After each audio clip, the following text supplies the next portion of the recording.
Marx and the Idea of the Universality of Man by Bronislaw Baczko.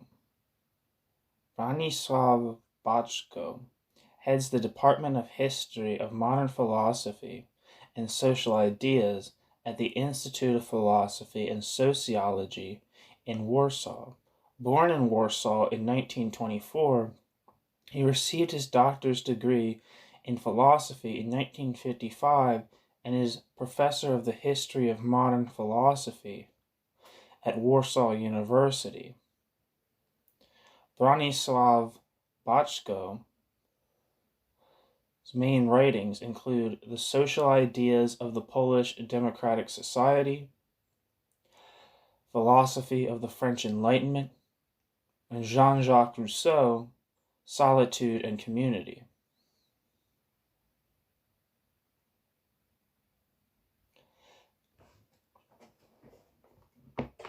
It is a difficult task to reconstruct the contents of the idea of the universality of man in the philosophical anthropology of Marx.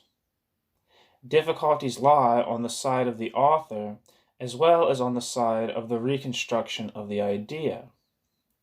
Marx wrote no work dedicated specifically to this idea, yet at the same time the entire work of Marx is concerned with it. The recognition of man as a being of universality, and the explanation of the meaning of this universality, is the starting point of the work of the young Marx, and constitutes the philosophical premise of his later writings. Quote, "The root of man is man himself," end quote, wrote Marx. The universality of man is for Marx a fact that is revealed in history, as well as a value that permits the grasping of history as meaningful. The complete reconstruction of the idea of the universality of man in Marx, its contents and its significance, would properly require the recapitulation of the entire Marxist philosophy from exactly this point of view. Such a recapitulation obviously transgresses the boundaries of this essay. But difficulties lie also on the side of the reconstruction of the idea's historical changeability, many-sidedness, and multiplicity in meaning. The idea of the universality of man is a typical example of what A. Lovejoy called a, quote, unit idea. An idea woven out of many different threads, which, consequently, gives itself with difficulty to detailed analysis without serious damage being done to its unity and meaning. Many philosophical efforts were made in the attempt to bestow human meaning to the world in which man lives and which he creates. These efforts were evident in the unceasingly renewed exertions to reiterate the idea of the universality of man anew, and in the affirmation of the universality of man as a value, but also in the questioning of that value. But at the same time, in the history of that idea, there were also found contradictions of human existence and the struggle of human thought with the awareness and transcendence of those contradictions. The genealogy and the history of the idea of the universality of man is inseparable from the history of the ideal of humanism. For in this ideal of humanism, there are synthesized, the genealogy and the history of the idea of the universality of man is inseparable from the history of the ideal of humanism. For in this idea, there was synthesized various notions which in the course of history helped to enrich the ideal of humanism. In the history of ideas, the beginnings of the contemporary concept of the universality of man should be sought perhaps in the Renaissance conviction that man is a being distinguished from God and from nature by his possession of a relative and an unstable place in the midst of other, more stable beings. In God, essence is identical with existence, and the chief characteristic of beings which belong to the world of nature is that their existence is described by God-given boundaries. Man, however, as Pico della Mirandola formulated it, was created when God had already exhausted all archetypes, when, quote, his treasure chest was empty, end quote. Pico della Mirandola. Man, therefore, is neither an earthly being nor a heavenly being,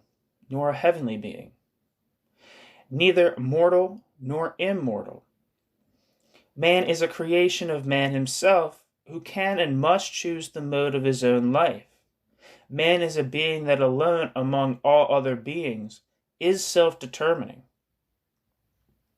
The Renaissance experience of the status of the ontological man in the world was of particular significance. During the Renaissance, the feeling of man's autonomy and of his responsibility for himself, the general versatility of his generic and individual relations with the world, and the marked tendency towards self-affirmation in these relations went frequently hand in hand with the feeling of loss of security and loss of stability.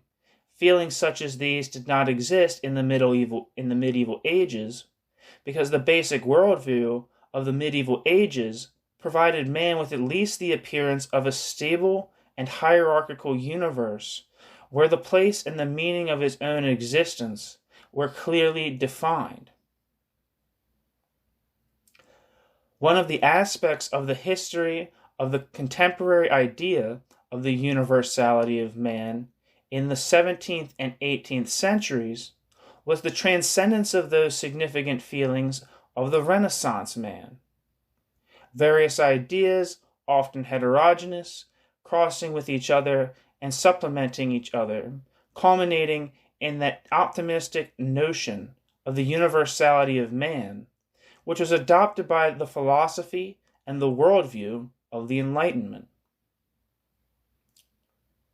The idea of the universality of man, as a species and as an individual, was enriched by drawing upon contents from the higher spheres of human activity, intellectual as well as practical, in all areas in which man had proved himself a free and rational being.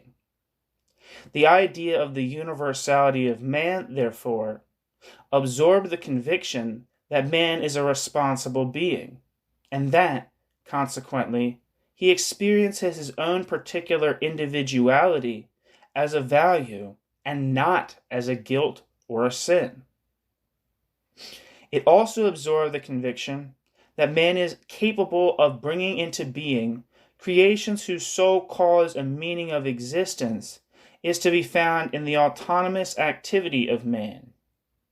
Man's ability to treat the entire world as an object that can be changed, and his ability to transform the world with the aid of science and technology, was, moreover, often acknowledged by the irrational Enlightenment as defining the entirety of his postures. But the idea of the universality of man also absorbed another characteristic conviction of the Enlightenment, namely, that the efficacy of human endeavors is guaranteed by nature itself, and by the fact that man belongs to and is a part of the world of nature. This conviction concerning the possibility of humanizing nature by turning nature into an object of human needs and aspirations repeatedly drew, in a paradoxical manner, sanctions for itself from the naturalistic understanding of man. One of the contents of the idea of the universality of man became also the conviction of the fundamental harmoniousness of the various specifically human needs and aspirations. The guarantee of this harmony was supposed to be the uniformity of human nature and of human reason in all individuals. This uniformity revealing itself in the homogeneity of culture. Man's ability to individualize, to experience, and to give value to the world in various ways through separate individuals was not considered a contradiction of the impersonal and universal character of human reason, as this reason objectifies itself in science and in practical collective endeavors. A culture created by men and reflecting their rationality was considered to be a world fundamentally approachable for each individual. In the course of progress, the uniformization of culture was to furnish a premise for the development of diversity and autonomy of individuals. The rational nature of man was acknowledged as a guarantee of the rationality of the world that man created. This world, if superstition, ignorance, and a mistaken understanding by people of their interest were removed from it, would have been a world in which man would have affirmed himself as an individual and as a species. In the naturalistic and scientific understanding of progress, the idea of the universality of man celebrates its triumph in its unproblematic stature. The universality of man is acknowledged not as a problem, but as a fact inseparable from man's existence. Inseparable also from the possibility of the unlimited development of man's reason, and from the biological necessity of man's adaptation to the world. But to the history of the contemporary idea of the universality of man belongs also the crisis, here schematically described, of the present concept of man and of progress. This crisis, in its consequences, leads to the crisis of the idea of the universality of man. Not so much the universality of man as a fact is questioned, but of man as a value. The sociological content of the critique of the idea of the universality of man, especially in the forms that this critique adopted from the beginning of the 1700s, posed objections to middle-class culture, as well as, treating the matter more broadly, to the price which man paid for the moral and physical cost of urbanized and industrialized civilization, and to the domination of the technological attitude toward the world in that culture. These objections, connected with the critique of culture, created out of the universality of man a problem for man himself. They undermined the universality of man as a value, although at the same time they aided its enrichment. The feeling of a cultural crisis, even though finding expression in the form of a radical negation of cultural values, nevertheless performed creative cultural functions by overcoming and transcending the inertia of cultural models, systems of values, and models of behavior. Also, the crisis through which the idea of the universality of man passed caused it to become more complex and aided its adjustment in new cultural forms. The revelation of, quote, uneasiness in the culture encircled the idea of human universality and pointed to the possibility of conflict between the diverse aspects of mankind. However, what is more important, and this revelation disclosed a certain particular paradoxical aspect of that idea, the paradox consists in the fact that the idea of the universality of man contains also, or perhaps above all, the conviction that man is able to problematize himself, that he is able to transcend his everyday actual existence. Questioning himself, even in the most general definitions, man unceasingly renews his efforts of value creating, of giving meaning to himself and to the world, to his own existence and to his own history.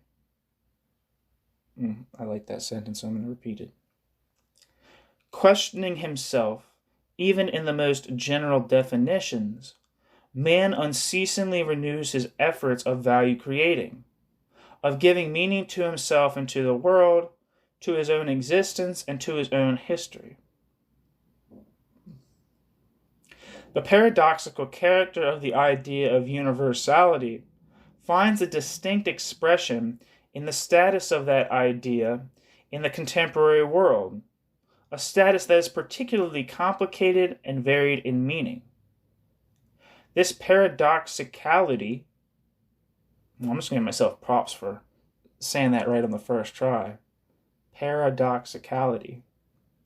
This paradoxicality permeates not only the ideas of our time, but this paradoxicality's This paradoxicality permeates not only the ideas of our time, but its reality constitutes the essence of our everyday life.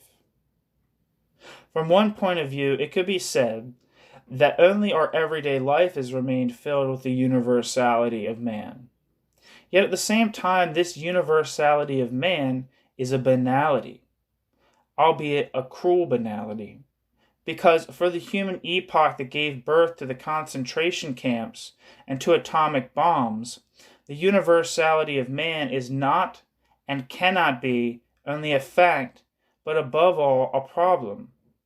It is possible to say that in our time, the universality of man celebrates its bitter, ironic triumph by placing man in the scale of a species before the final problems of his existence.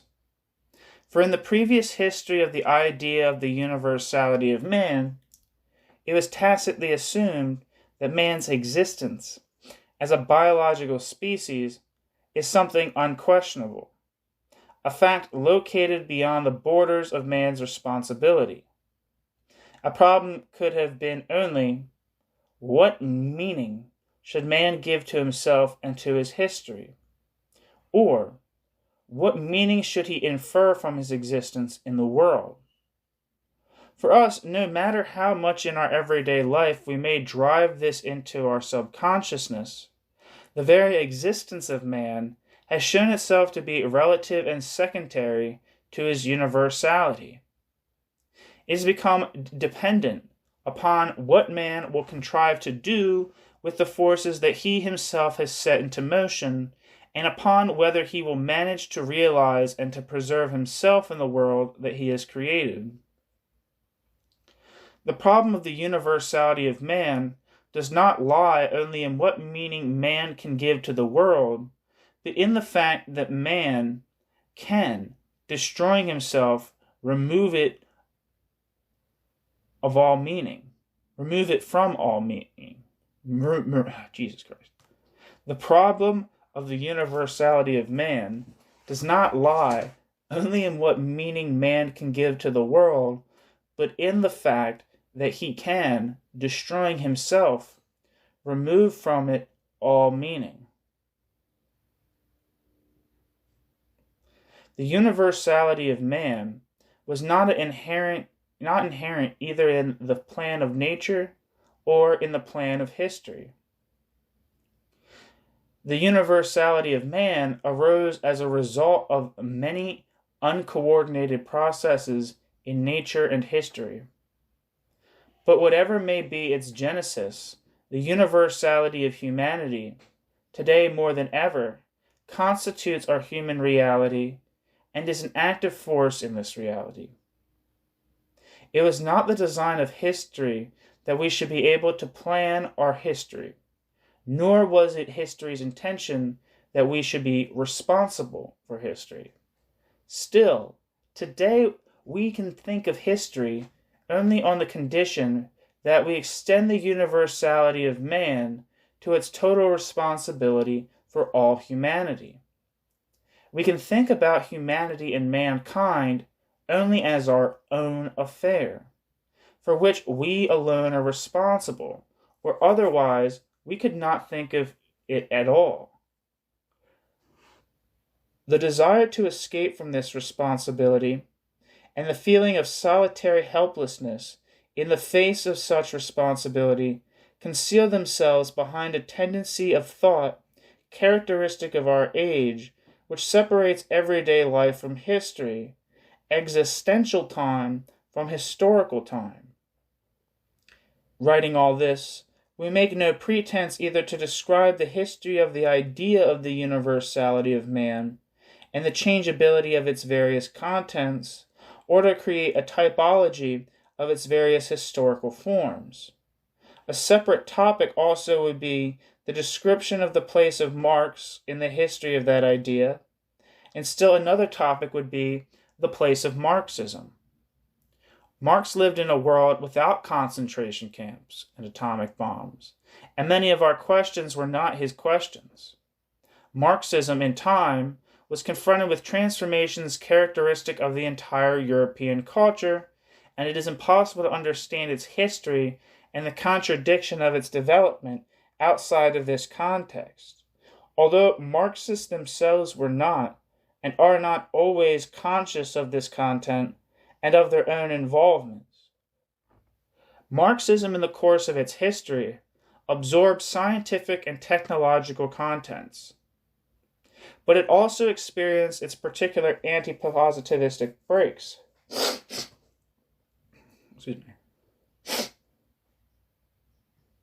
Marxism, in the course of its history, absorbed scientific and technological contents, but it also experienced its particular anti-positivistic break. It is reacting to changes even today, absorbing into itself, again sometimes consciously and sometimes unconsciously, problems and contradictions of our age and its culture, as well as the confrontation of various cultures that come to fruition in it. Nonetheless, the basic question of Marx remained the fundamental question of our age as well. This outline restricts itself to the reconstruction of certain starting points of the idea of the universality of man, as this idea is understood by Marx. What interests us above all is the extraction of those questions relating to human universality which are contained in Marx's thought. Like every important humanistic worldview, the thought of Marx is not only and not so much a set of answers as a structure of questions and tensions that problematize man. We start with the question concerning the ontological status of man, and the connection of that status with the universality of man as a species.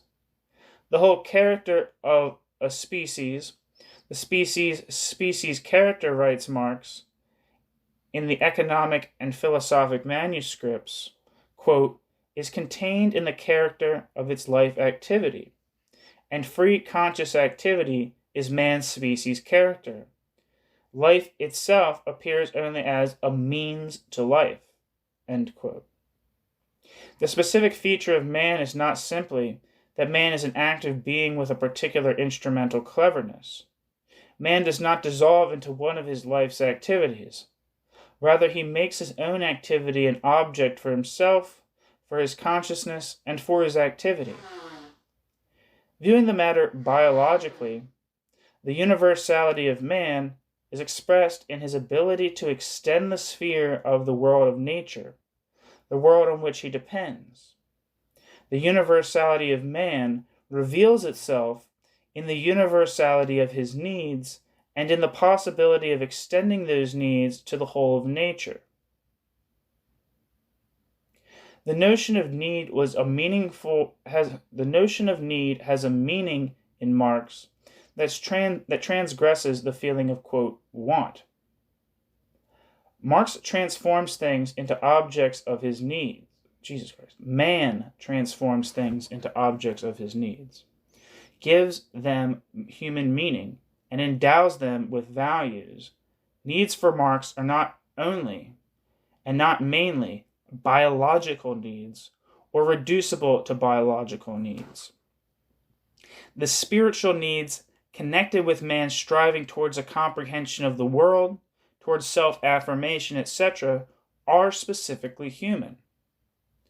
The universality of man is based on the fact that he applies to the world his specific human standard of values.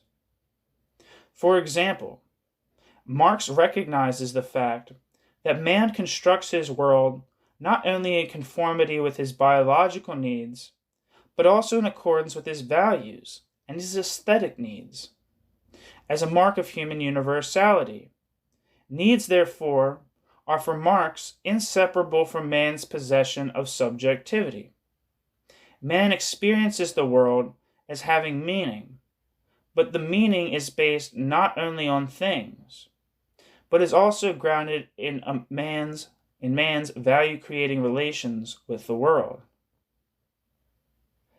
Man is a being who, on the basis of his activity, grasps the world of nature and the world of his own history as a totality that is for him a meaningful structure.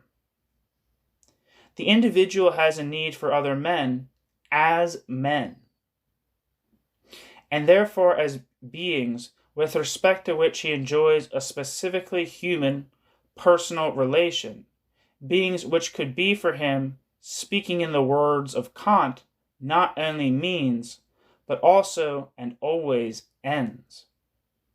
Marx speaks in connection with this about the, quote, plenitude of human need, opposing it to economic wealth, the collecting of things for oneself.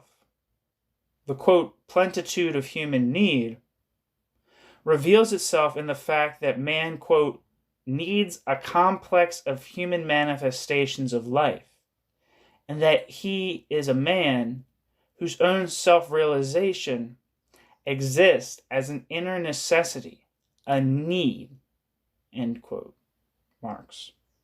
In the above understanding of the plenitude of need and the wealth of needs, the idea of the universality of man is joined in Marx with the Faustian idea of man as a being never content, a being for whom self-realization is an unending process, a being who constantly transcends himself and continuously creates his own new.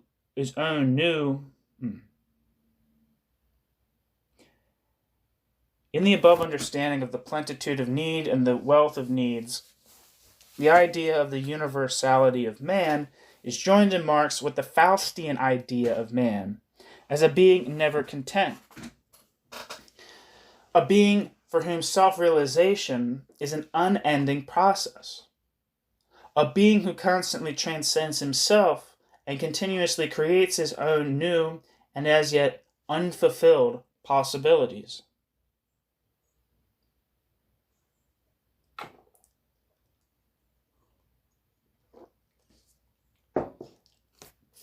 In Marx's description of the status of the ontological man in nature, there is a certain ambiguity.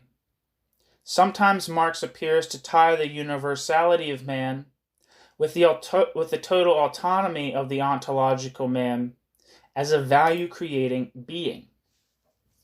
At other times, Marx appears to proclaim a particular naturalism, in the sense of a conviction that nature and man make up an ontologically homogeneous reality, and that in nature, a harmony is established between man and things, a peculiarly natural relation of man to objects, but also a human relation of objects to man.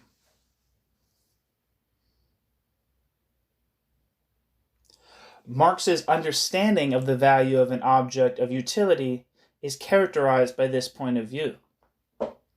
Marx also seems to hold the belief that in man, as a, quote, species being, there does not exist any discord between the natural biological and the historical consciousness aspect of his existence, but that they mutually complement each other in human universality. The analysis of the above ambiguity is a distinct question into which we are not able to penetrate here. Abstracting from the difficulties connected with it, however, it is possible to affirm that the universality of man is for Marx inseparable from the historicity of man. Man creates himself as a universal being by living and acting in history. When Marx speaks about the universality of man, he also has in mind the universal character of the task that history places before man. History is, at the same time, a fact, a reality that man encounters, and a set of problems to be unraveled, a field of man's activity, of human praxis. Quote, mankind, proclaims a thesis of Marx, quote, always takes up only such problems as it can solve. Since, looking at the matter more closely, we will always find that the problem itself arises only when the material conditions necessary for the problem's solution already exist or are at least in the process of formation. End quote.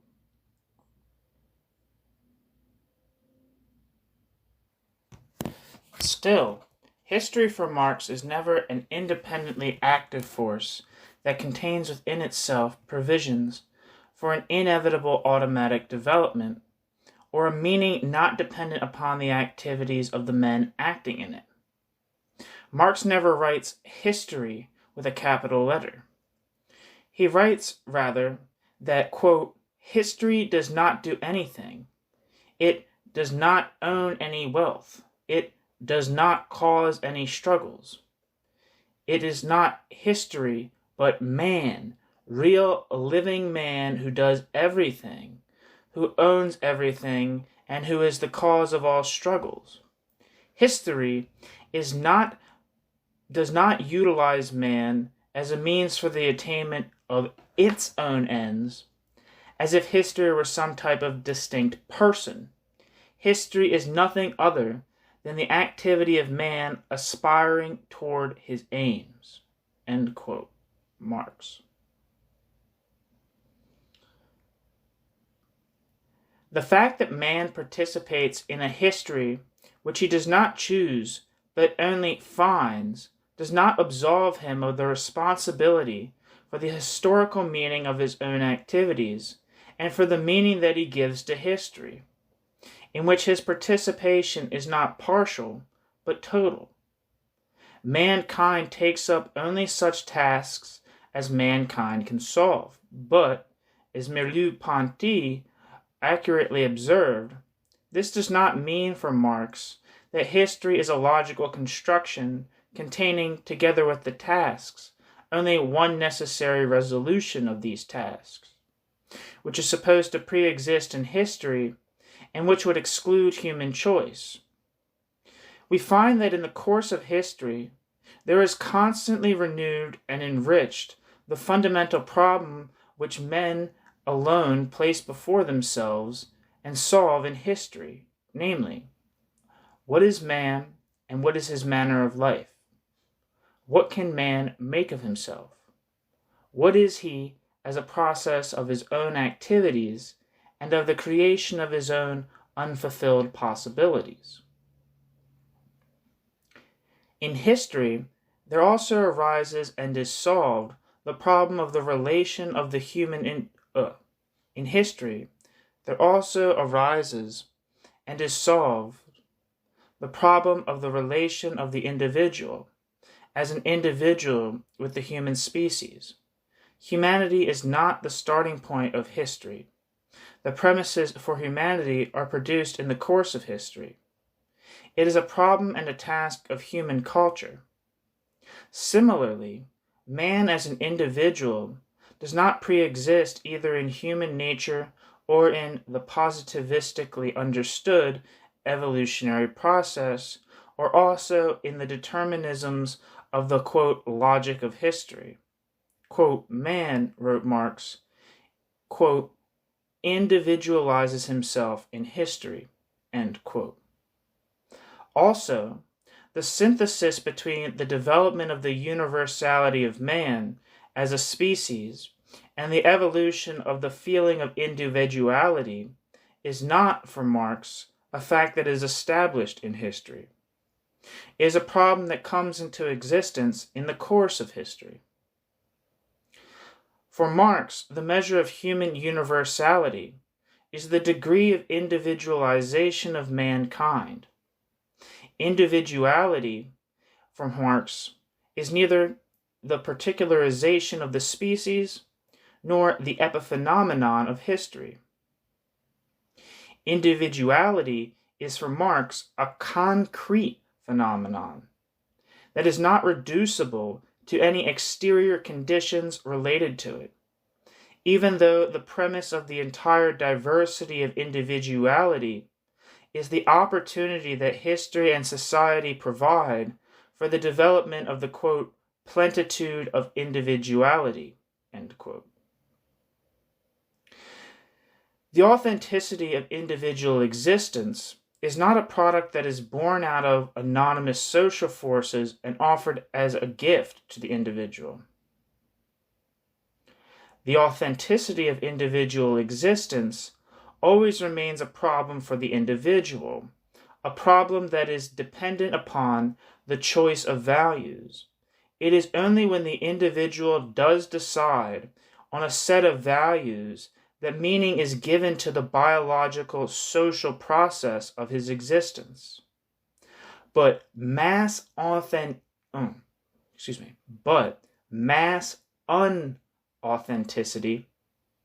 the depersonalization of human existence, of interhuman relations, and of the individual's relation to himself, is a phenomenon of social determinants that gives itself to analysis and solution on a historico-social scale. The above question, in conjunction with the idea of the universality of man, places before us the central problem of the entire Marxist conception of philosophy, the problem of alienation. The blending of the concept of the universality of man with the various aspects of the problem of alienation constitutes the most original, specifically Marxist contribution to the long history of the idea of human universality. Alienation is defined by Marx differently, depending upon the aspect that he is analyzing, and upon the basis of that social concrete fact, which Marx knew, i.e., the industrial capitalistic culture of the second half of the 19th century. It is not our task, and it would transgress the boundaries of this outline to reproduce even the most salient points of that analysis.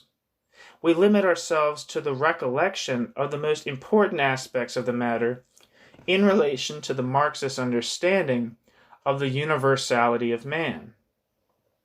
Speaking in the most general terms, the reign of alienation means that man's species universality, which is objectivized in his culture and in the forms of human collective activity, appears before the society of real, concrete individuals as an alien, hostile, and destructive force over which they have no control, which they do not understand, which destroys and impoverishes them physically and morally, degrades and depersonalizes them. An alienated situation signifies that, quote, man's species nature is estranged from him, that one man is estranged from the other, as each of them is from man's essential nature, end quote, Marx. Men do not have control over their own social activities. Men find themselves in the situation of the sorcerer's apprentice, who forgot the adjuration with which he had set dead objects into motion. The progress of humanity, for which one of the measures used by Marx is the development of human universality, assumes the form of, quote, that hideous pagan idol, who would not drink the nectar but from the skull of the slain. End quote. Marx. The reign of alienation means the materialization of man, the degradation of man to the status of a thing, and the rule over him of things, relations and institutions created by him. Quote, with the increasing value of the world of things proceeds in direct proportion the devaluation of the world of men. End quote. Marx. If the measure of universality of man is the degree of his individualization, then the alienation processes produce on a massive scale the uniformization and the standardization of the individual. A world in which man is reduced to features that can be measured by money, that can be bought and sold, accomplishes the ultimate deformation of human consciousness and individuality. The qualitative distinction of an authentic human experience of the world and of one's own existence remains falsified and reduced to the duration in time which money creates and which has become money. Quote, we should not say, wrote Marx, quote, that one man's hour is worth another man's hour, but rather that one man during an hour is worth just as much as another man during an hour. Time is everything, man is nothing, he is at the most time's carcass. Quality no longer matters. Quantity alone decides everything, hour for hour, day for day. End quote. Marx. Individuality remains reduced to a set of social roles that are in contradiction to each other and yet demand conformity. Consequently, individuality succumbs to disintegration. Interhuman relations become reduced to relations between the representatives of autonomous functions and individuals in the role of exchangeable elements. The relations of the individual remain repressed to the margin of social life, to the partial sphere of privacy, and give way to degradation and falsification. The alienated world imposes upon man the reversal of the relation of ends to means. His biological functions and needs are no longer the means for the realization of specifically human functions. Human biological needs are severed from the remainder of human functions and are opposed to these functions as an autonomous aim. Thus, human functions become degraded to animal functions. If the universality of man expresses itself in man's activity, then, when human activity, human work in the broadest sense of that word, is not a sphere in which man is confirmed as man, when it is only something imposed upon man and external to man, then his own activity becomes for him an alien and hostile force. Although he connects the reign of alienation with the capitalistic industrial world, Marx is also opposed to the romantic tendency encountered in the sociological meaning of that term. He does not relate to the overcoming of alienation to the ideal of a return to small, closed communities in which the individual character of interhuman relations and the internal harmony of the individual are paid for by the impoverishment of the individual and by the constraint of individuality through authorities and institutions. The overcoming of alienation cannot mean the impoverishment of man, either of the individual or of collective activity. Marx accepts the world of industrial civilization as a fact and a value, as a world that enriches human possibilities and provides opportunities for the development of the, quote, plenitude of needs, end quote. The alienated character of industrial civilization gives rise to a longing for a return to, as Marx described it, quote, the unnatural simplicity of the poor, end quote, a longing for pre-individualistic stages of human development. An alienated situation for Marx is not an ontological determinant of the human condition. Rather, it is a socio-historical problem created by men in history. Quote, not the gods, not nature, but only man himself can be this alien power over man, end quote. Marx. The emancipation of man from the forces of alienation that rule over his life and consciousness is for Marx a problem of the reconstitution of human relations, and thus it is inseparable from the realization in collective practice of the socialistic model and ideal of society. We wish to emphasize two other aspects concerning the understanding of man's emancipation from the social forces of alienation in connection with Marx's concept of the idea of the universality of man. One of these aspects is the problem of the emancipation of work from alienation, by giving work a character of human activity which would not deform man physically and spiritually. The idea of the humanization of work has a twofold form in Marx. From one side, Marx underscored the possibility of a humanization of the process of work itself, both through the overcoming of the division of labor and through the humanization of the technical, productive, and institutional forms of work by the maximum approximation of the process of work to instinctive, spontaneous, creative work. Parentheses.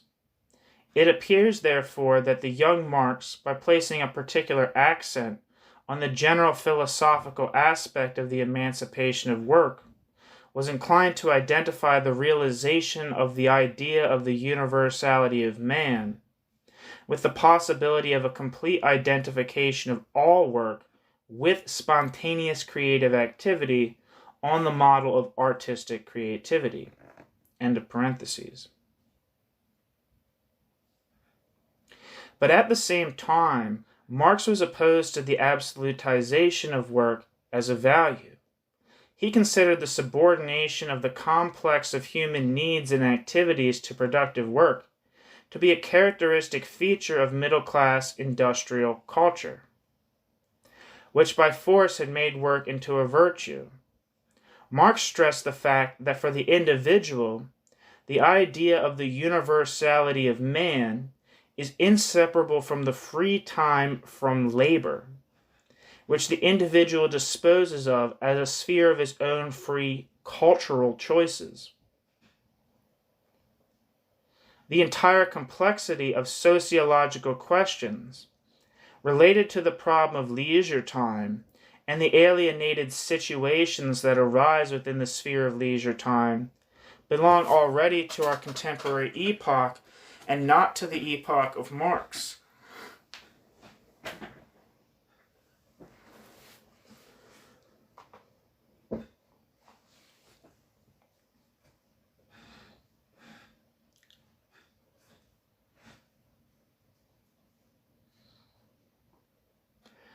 The second aspect of the matter is that the universality of man is for Marx linked with the problem of man's emancipation from the alienating processes, is related to freedom. Freedom on the historical scale, in the sense of the rule of man over his own historical destiny, and on the individual scale, in the sense of the maximization of individual choices in the determination of one's own life. It is not the elimination of choices or contradictions that is important in the idea of the universality of man. In Marx, especially in his earlier works, there sometimes indeed do appear prophetic tones connecting the realization of the idea of the universality of man with the disappearance of all contradictions of individual and social life. But it is not here that the pulse of Marxist thought beats.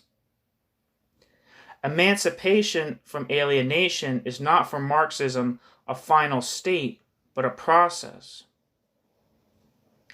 For Marx, the premise of man's liberation from alienation is the socialistic reconstruction of society, a reconstruction understood as a human, historical undertaking aimed at the control of collective life and at the conscious resolution of its contradictions.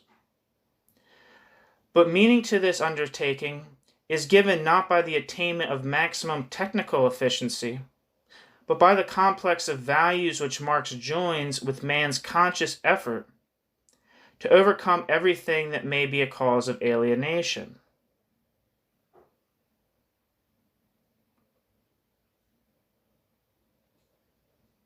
The results of human activity in history always diverge to a degree from their intentions. In the process of history, in which man is a participant, something always remains unrealized. However, Marx does not bind the destiny of the idea of the universality of man to an absolute human history, which would be its end, but rather to the human endeavor of constantly making history more meaningful for the men who create it. Translated by Walter Adajnik.